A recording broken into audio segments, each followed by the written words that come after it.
मेरा नाम आयशा है। 17 साल की उम्र में मैं घर से स्कूल और स्कूल से घर जाने वाली लड़की थी। मैं एक मदरसे में बच्चों को कुरान भी पढ़ाती थी। वहाँ एक लड़का भी था जो मेरे साथ मेरी तरह कुरान पढ़ाता था।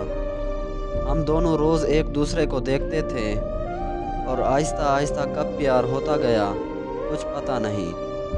उसने मुझे मोहब्बत का इजहार किया और बोला कि शादी करोगी मुझसे। मैंने हाँ कर दी और इस तरह हम एक दूसरे से मज़ीद बात करने लगे। हमारे ताल्लुक़ को 3 साल हो चुके थे। मैं उसे तकरीबन हर रोज़ बाहर मिलती थी, उसे महंगे तोहफे और खाना खिलाती रही। इस सारे अरसे में उसने मुझे कोई एक तोहफ़ा नहीं दिया। मैं उसे बोलती कितनी कंजूस होना तुम, कम से कम कभी कोई गुलाब का गजरा ही पहना दो। वो बात हंस के टाल देता। वक्त गुजरता रहा और एक दिन मैंने उसे रिश्ता लाने का कहा। उसने कहा मेरे अम्मा अब्बा नहीं मान रहे। मैंने कहा मेरा एक रिश्ता आया हुआ है, घर वाले वहाँ कर देंगे और मैं तुम्हारे बगैर नहीं रह सकती। वो बोला यार तुम कर लो, मेरे वालिदैन मान नहीं रहे और मुझे बहुत डर लगता है अपने वालिदैन से। मैंने ये सारी बात अपने मदरसे के मौलवी साहब को बताई। बोले बेटी आप दोनों राज़ी हो तो मैं आपका निकाह मस्जिद में करवा देता हूँ। मैंने उसको ये सब बताया और उसने कहा चलो ठीक है। अब मैं उस दिन मस्जिद में उसका इंतज़ार करती रही और ये बहुत ही देर बाद मस्जिद में आया। आज उसके हाथों में गुलाब के गजरे भी थे।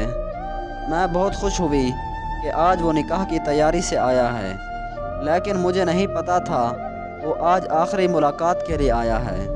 उसने कहा मुझे माफ़ कर देना, मैं निकाह नहीं कर सकता, तुम शादी कर लो। ये कहकर वो चला गया और मुझे हर जगह से ब्लॉक कर दिया। मैं रोती रही, तड़पती रही। मैं मौलवी साहब और अपने घर वालों के नज़र में गिर चुकी थी। मेरी ज़िंदगी तबाह हो चुकी थी। मेरी शादी करवा दी गई। मुझे आज तक नहीं पता कि वो कहाँ गया। आज 7 साल हो गए हैं मेरी शादी को।